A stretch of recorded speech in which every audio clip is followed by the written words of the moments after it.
Gopher. This is my daughter Evelyn. Hey. Today we're going to do an unboxing of Keyforge Age of Ascension. If you haven't seen Keyforge before, it's designed by Richard Garfield. He's the same person that designed Magic the Gathering. This game is a unique card game. It's like a unique living card game, I think. Except the decks are static. Like, you can't change a deck. Each deck is completely unique from every other deck that's ever made in the game. But you cannot, you don't flip out cards from the decks, they're just static. Age of Ascension is the first expansion for Keyforge. The nice thing that I was really interested in with this is that the base game for Keyforge, I think it's called Call of the Archons, is that game costs about $40. You get 2 starter decks that are the same. They're the only 2 decks in the entire game that are ever the same. And then 2 random decks. And then a bunch of tokens. This box comes with just 2 random decks and a bunch of tokens, but it was only $25. So it's cheaper, and it's a little bit smaller of a box. Makes the hobby a little bit easier to get into because 2 players can play from this box right out the gate, and you have all the tokens and everything you need for it. So we're going to just do a quick unboxing and show you what comes in this guy.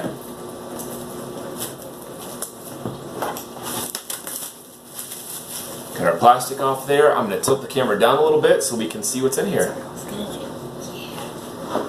And I like the art, by the way, on this cover. It's really cool. So you've got your rules, obviously. Need those. And there's a whole rule book online in with their app and everything. So, I mean, the rules aren't that much. There's not a lot to them. And you can tell we're not lying. We haven't unboxed it yet. Yep, we haven't touched it yet. Here's all your different tokens. You've got stun tokens, damage, or I think these are actually power tokens. Trackers for what are called chains. Chains are a neat mechanism in the game. If you think that a deck is getting overpowered, you can just have somebody start more or less with a handicap, which is nice. And these are just nice card versions of these trackers. And then on this sheet, you've got your keys, which are double-sided to be colored and non-colored. Your amber tokens, your damage tokens, and then these rings. And the rings go on your chain trackers to actually show what the number is and what number you're on there. You've got a couple of play mats in here, which is nice. I mean, to have a game come with play mats like Pokemon is really nice. Pokemon. Yeah, like Pokemon decks come with a play mat, but most Magic decks don't come with a play mat. So to have a play mat actually come in the box, and there's 2 of them, so there's one for each player. I think that was really cool. And then you've got your 2 decks in here. And these decks are shrink wrapped, so they are complete package, ready to go decks, but they're both unique. So we have no idea what's going to be in them. So we're gonna each open one real quick and see what we got. You want to trade or no? Oh, you want to trade? I don't know. Which one do you want? You want this one? Okay. This one. Okay, I'm gonna tilt it back up here. All right, so we've got 2 decks. So we're gonna see what we've got here. We'll read off the houses. We're gonna make sure to cover our QR codes so we can get our own points. Thanks. But see what we got here. Oh, I've got a purple backed one. Zot Shard, the Graveyard Loner. Looks pretty cool. Looks like his house is Logos, Mars, and Brobnar. Now these decks always have 3 of the, I think there's like 7 houses that are in the game. And so you'll have basically 3 different factions, more or less, in the deck. If you want to know more about how to play, I did explain a brief how to play in my initial thoughts when Call of the Archons came out. I really like the game overall, but I think I like playing it more on a casual level.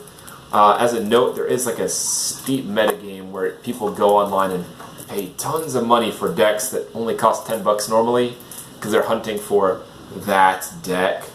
You don't need to do that. Just go grab a couple decks and play with a buddy. It's really fun that way. There's not a lot of thinking into building a deck because it's already done. This is called Holdsworth the Fairly Romantic. Holdsworth the Fairly Romantic. Oh, that's interesting. He's got a blue cover there.